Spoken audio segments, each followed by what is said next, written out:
સુરતમાં તાલ ગ્રુપ દ્વારા આંતરરાષ્ટ્રીય ફોકલોર ડાન્સ ફેસ્ટનું આયોજન કરવામાં આવ્યું છે।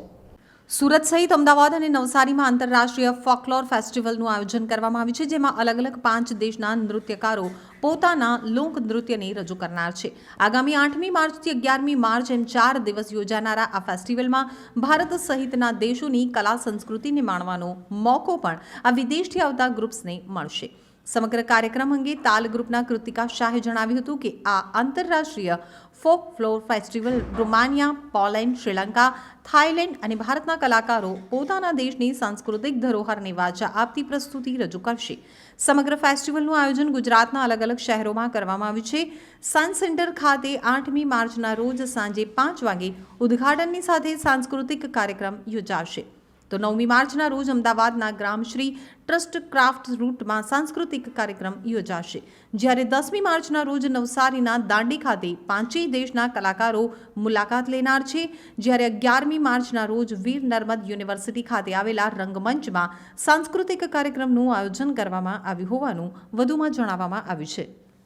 મારું નામ આકિરે કૃતિકા શાહ છે અને આજે ઇન્ટરનેશનલ ફોકલોર ડાન્સ ફેસ્ટ 2.0 જે રજૂ થઈ રહ્યું છે 8 તારીખથી 11 તારીખ માર્ચ, અને એમાં organize by Taal group, sea of India along with Charu castle foundation અને in association with Vastra and craft route. આયોજનમાં આપણે જે બધી ઇન્ટરનેશનલ કન્ટ્રીઝ જે આવી રહી છે, પોલેન્ડ, રોમાનિયા, શ્રીલંકા, થાઇલેન્ડ અને ઇન્ડિયા, આ 5 કન્ટ્રીના અલગ અલગ ડાન્સ પરફોર્મન્સ પોતાના ફોકને લઈને આવશે અને એ લોકોના રજૂઆત થશે બધા ફોક ડાન્સીસથી। કાર્યક્રમનો મહત્ત્વ એ જ છે કે આજે ઇન્ડિયા એ બધું જ કલ્ચરથી બનેલું છે। કલ્ચર એ આપણું ઇન્ડિયા છે, એને જ માટે આ કલ્ચરની બધી લોકો જે આટલા બધા કન્ટ્રીઝથી આવશે એ આપણું ઇન્ડિયાનું કલ્ચર જોશે, આપણું ફોક જોશે, એમાં આર્ટ અને કલ્ચરને સમાવેશ કરીને આ ડાન્સીસના રૂપે આપણે રજૂ કરીએ છીએ।